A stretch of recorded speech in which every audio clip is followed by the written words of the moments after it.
Hello guys. അപ്പോൾ നമുക്കറിയാം no survival without English എന്നാണ് അല്ലെ. ഇത് ഞാൻ പറഞ്ഞത് വെറുതെ ആണെന്ന് ആർക്കെങ്കിലും തോന്നുന്നുണ്ടോ? കാരണം നമ്മൾ വിചാരിക്കും ഇംഗ്ലീഷ് അറിഞ്ഞിട്ട് ഇപ്പൊ എന്താ, പുറത്തു പോകുമ്പോഴല്ലേ അതിന്റെ ആവശ്യമുള്ളൂ എന്നുള്ളത്.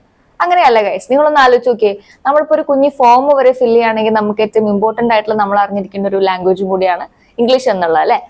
അപ്പോ ഇന്നത്തെ കാലത്ത് ഇംഗ്ലീഷ് പഠിക്കാൻ ഞാനുള്ള ബുദ്ധിമുട്ടും അല്ലെങ്കിൽ നിങ്ങൾക്ക് നഷ്ടമാവുന്ന ഓപ്പർച്യൂണിറ്റീസ് ഒന്നും ഞാൻ വളരെ വൈഡായിട്ട് ഇങ്ങനെ പറയേണ്ട കാര്യമൊന്നുമില്ല. ഇംഗ്ലീഷ് പഠിക്കുക അല്ലെങ്കിൽ ഇംഗ്ലീഷിൽ ഫ്ലുവന്റ് ആവുക എന്നതിലൂടെ തന്നെ നിങ്ങൾക്ക് എന്താണ്, നിങ്ങളുടെ മുന്നിൽ അനവധി അവസരങ്ങൾ ഉണ്ടാവും എന്നുള്ളതാണ്.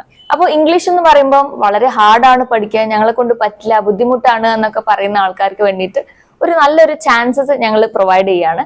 വളരെ ഈസി ആയിട്ട് ഒരുപാട് ട്രിക്സ് ഒക്കെ യൂസ് ചെയ്തിട്ട് നമ്മൾ ഇംഗ്ലീഷ് ഗ്രാമറും അതുപോലെ ഫ്ലുവന്റ് ആയിട്ട് നമുക്ക് മലയാളം പറയുന്ന പോലെ തന്നെ ഇംഗ്ലീഷ് പറയാനുള്ള എല്ലാവിധ ഗൈഡൻസും എപ്പോഴും നിങ്ങൾക്ക് ഡെയിലി പ്രാക്ടീസ് സെക്ഷൻസും കാര്യങ്ങളൊക്കെ വെച്ചിട്ട് നിങ്ങളുടെ ലാംഗ്വേജും നമ്മൾ ഉഷാറാക്കി തരുന്നുണ്ട്.